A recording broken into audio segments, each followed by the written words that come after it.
So without thinking, I just sat down, stared at the flame. I wasn't expecting anything in particular. And it might have been 3 minutes or it might have been 30. But I left my body and I went into the flame. I was too young to handle that experience. I freaked out and I came back into my body very quickly and I started crying. But from that point, I knew that there's something we're not being told about this realm that we're in. There's something powerful and they don't want us to know about it. The events around 9/11, I started researching those events very heavily and discovered that this world is being run by a bunch of psychopaths willing to kill their own people to take profit and control of other lands. So I started speaking out and warning people around that time. In 2016, my son had severe reactions to 12 months of vaccinations. Before we gave him that shot, he was talking, sleeping, eating, playing well, happy. He was a little champion cruising around. The world was at his feet. We are witnessing Then we gave him those shots. The mark of the beast in Revelation. John said the whole world will be deceived. And he experienced termination of speech, absent seizures, started waking up 20 times a night screaming, refused to eat, had constant diarrhea, was clung to his mum's hip, wouldn't let me near him. The kid changed overnight. So I lit the ball job and they got my son. As a father, my sole job is to protect my family and I let my guard down. So I started researching vaccines and the pharmaceutical industry. And what I uncovered was horrendous. Their own science proves that they're frauds if you just take the time to read it yourself. So then I really started speaking out. Because I couldn't sit by any longer and watch innocent children and families go through what my son and my family did, although there's so many other families and children that are way worse off than us. My son's recovering very well. He's back on track. It's sweet.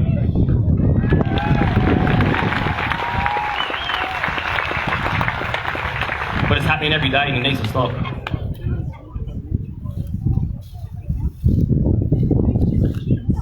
In February of 2019, my brother was murdered in cold blood. He was an innocent victim. And I'll admit, when I watched the news reports of the bail hearing and seen the young fools smiling with a blasé attitude, knowing they had hundreds of thousands of dollars of barristers supporting them, I wanted to go get those 6 individuals and I wanted to make them pay. My partner walked in at that time and I burst into tears. It was at that point that I realised something dark had got hold of me, and the thought of acting in violence was purely for my own emotional benefit. All men with a Greek background, and I found myself starting to dislike Greeks.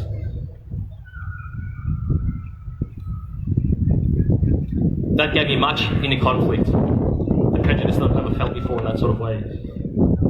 I knew straight away that I needed to find it in myself to forgive these humans, the youngest being 16 and the oldest being 60, for their adolescent and subhuman behaviour. I had 9 months to truly forgive them before I was scheduled to travel down to Melbourne for the next court appearance. And I did achieve this, as one of the hardest things I've ever had to do. The significance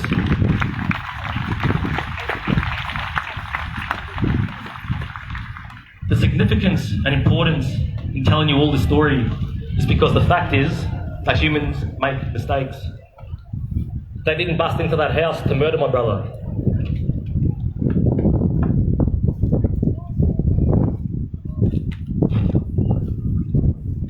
In fact, they didn't even know he was there. My brother was a big unit, a heavyweight kickboxer, and they quickly realised they bit off more than they could chew. So they resorted to the iron bars and the sawn-off shotgun, and that's how it all went down.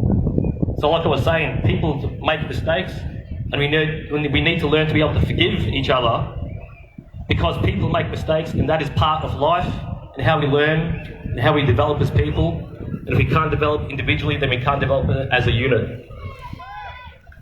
If I can forgive this group for their stupidity after they have taken my brother's life, leaving my 5 nieces and nephews without a father, then we all should be able to forgive our loved ones for almost anything. Life is too short to hold on to negative emotions, guys. I freed myself from anger, hate and resentment, and I had to do it myself by looking deep inside me. Just like you'll need to do for yourself if you want to correct your shortcomings. Then we can all move forward together And that's why this story is relevant today.